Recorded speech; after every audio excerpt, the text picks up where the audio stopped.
गाहे बगाहे हम लोग सब पार्लियामेंट में कॉन्स्टिट्यूशन की कॉपी दिखाते हैं। ये कागज का पुलिंदा तो है नहीं। मैं उतना बड़ा वकील नहीं हूं, सलमान साहब सब जानते हैं, कागज का पुलिंदा नहीं है। लेकिन बीते 10 वर्षों में कई तब्दीलियां हमने अपनी जमात में भी देखी हैं। आपने जिक्र भी किया उसका। मुसलमान शब्द लोग नहीं बोल रहे हैं, माइनॉरिटीज। जो बहुत लिबरल हैं वो माइनॉरिटीज बोलते हैं, मुसलमान शब्द नहीं। अरे साहब, आसमान नहीं गिर पड़ेगा अगर आप बोलो मुसलमान, सिख, ईसाई, दलित। लेकिन हमने अपनी पूरी वोकैबुलरी बदल दी। और इसलिए मैं बार बार आज नहीं कह रहा हूं अदीब साहब, 10 बरस से कह रहा हूं, electoral victory is no guarantee for ideological victory. चुनाव अंगणित से जीते जाते हैं, चुनाव अंगणित से जीते जाते हैं। बाइपोलर चुनाव है, एक तीसरी पार्टी खड़ी हो गई, 1.25 लाख वोट ले गई, आप चुनाव जीत गए। लेकिन वैचारिकता नहीं जीतती है। और मैं ये कह रहा हूं कि ये वैचारिकता, ये आइडियोलॉजिकल जो एक लंबी लड़ाई है, वो नहीं जीते ना तो सब जीत कर भी हम हार ही जाएंगे। अदीब साहब की एक बात हमको याद है, एक दफा आपने कहा था, क्या करे मुसलमान, चुनाव में पार्टिसिपेट करना भूल जाए और छोड़ दे। इतना पेनफुल था वो सुनना। हमारा एक न्यूज चैनल है, उसका मैं माइक यहां भी देख रहा हूं। चुनाव चल रहा था, 8:30 बजे सुबह वो चला रहे हैं, सारे मुसलमान अपने घर से निकल करके जा रहे हैं वोट डालने। आप क्या कर रहे हैं? खुलेआम कॉल फॉर पोलराइजेशन। और क्यों ना हो साहब, जब इस देश का जिसको सबसे ज्यादा तथाकथित मोहब्बत मिलती है, वो भैंस, मंगलसूत्र, मुजरा, घुसपैठिया, टोटी तोड़ लेगा, बिजली काट देगा। इलेक्शन कमीशन को 20 खत लिखे मैंने, सलमान साहब, खत का जवाब नहीं आया। और अब उससे पूछते हैं अपना नाम बताइए, अपनी कॉन्स्टिट्यूंसी बताइए, अपना फोन नंबर भेजिए। अरे जनाब, मेरे ईमेल के नीचे सारा कुछ है। लेकिन नहीं। हाल में एक सर्वे आया, CSDS का है, इलेक्शन कमीशन में सिर्फ 28% लोग यकीन करते हैं। इससे ज्यादा लोग तो पंचायत वेब सीरीज के फूलेरा गांव के प्रधान में यकीन करते हैं, जितना हमारे इलेक्शन कमीशन को। तो मैं ये सारी चीजें ये इसलिए कह रहा हूं कि ये लड़ाई, फिर से एक बार कहूंगा आदिब साहब, पॉलिटिकल पार्टीज की अपनी सीमाएं होती हैं, जिसका जिक्र किया सलमान साहब ने। उन सीमाओं को तोड़ने के लिए भी सिविल सोसाइटी को दबाव बनाना होगा। इस बार आपने दबाव बनाया, थोड़ा फर्क आया, लेकिन अभी बहुत फर्क की जरूरत है। पोलराइजेशन हो जाएगा। अरे जिस देश में पोलराइजेशन को हकीकत बना दिया, अब प्रधानमंत्री जी के कई लोग, मैथमेटिकल एक सिमिलैरिटी होती है कि तीसरा टर्म नरेंद्र मोदी जी को भी मिला। अब बता रहे हैं कि नेहरू हो गई है। अरे नेहरू होने के लिए गर्म हवा पीनी पड़ती है, दूसरे के जख्म को अपना जख्म समझना पड़ता है।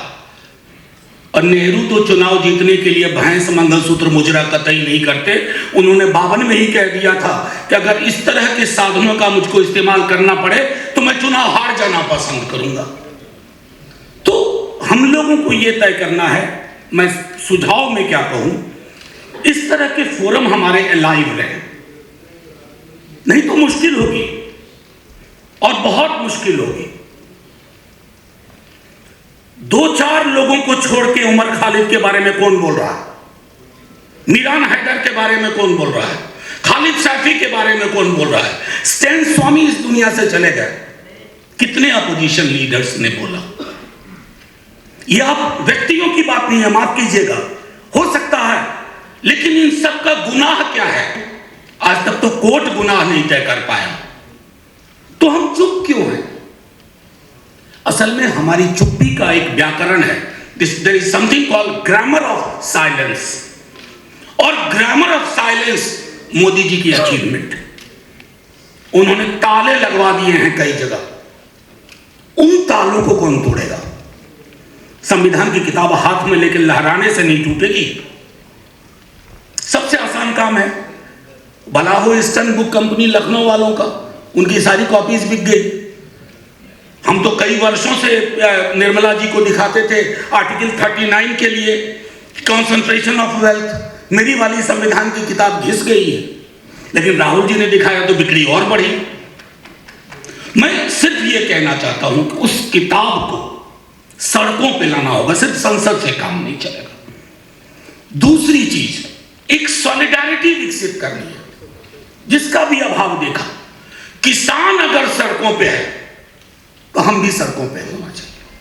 अगर मुसलमान के साथ कुछ हो रहा है तो किसान मजदूर को भी होना चाहिए। सलीम साहब है यहां, मुझे बेहद अफसोस हुआ है इनके चुनाव हार जाने का, क्योंकि सलीम साहब की मौजूदगी कई तरह की गारंटी होती है। ये पार्टी लाइन के हिसाब से चीजों को नहीं सोचते हैं, तो वो मैं समझता हूं वो चीजें शुरू होनी चाहिए। और एक आखिरी बात कहूंगा, हो सकता है हमसे भी गलतियां हुई हो, आप मौका दीजिए, लेकिन हमारे कंधे पे दबाव बनाते रखिए।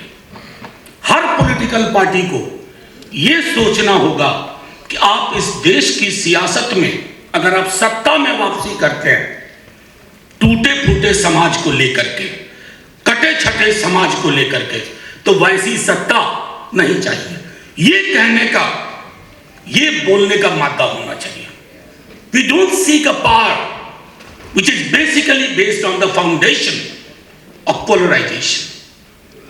पूरा चुनाव मतलब मैं तो बैकरूम का काम ज्यादा देख रहा था, डेली काम चलता था कि आज वहां ये आ गया, पीएम ने आकर यहां ये बोल दिया।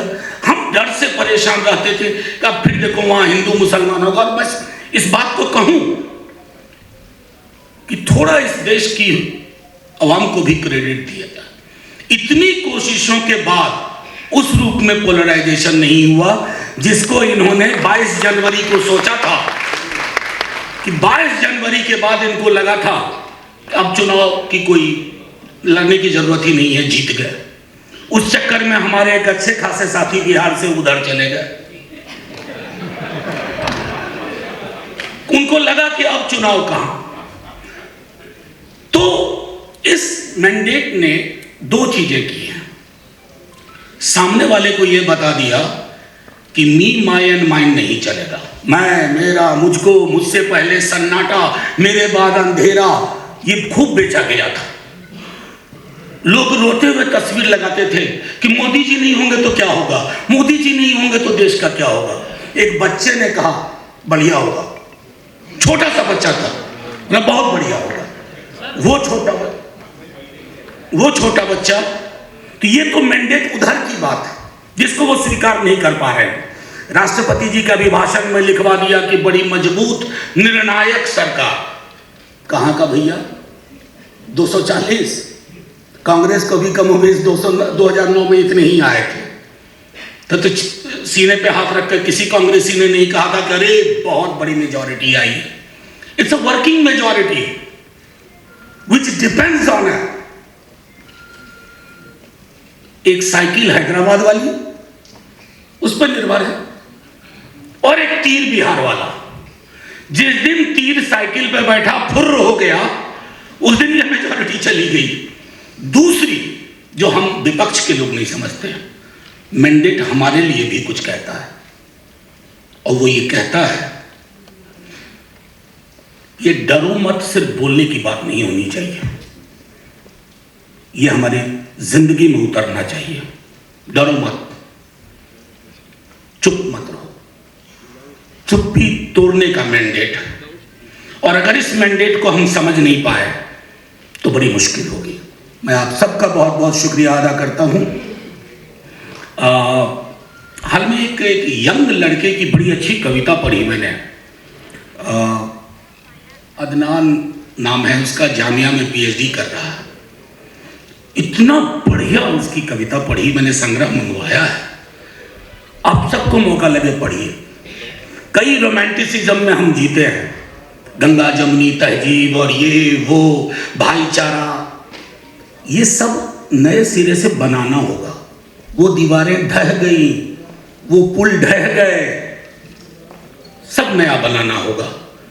नया बनाने में वक्त लगेगा, लेकिन बनेगा जरूर। और अदीब साहब, कोई अफसोस नहीं होगा, हम लोग 47 वाला जो मुल्क था ना, उस पे आएंगे, अच्छे से आएंगे, धमाके से आएंगे। जय हिंद।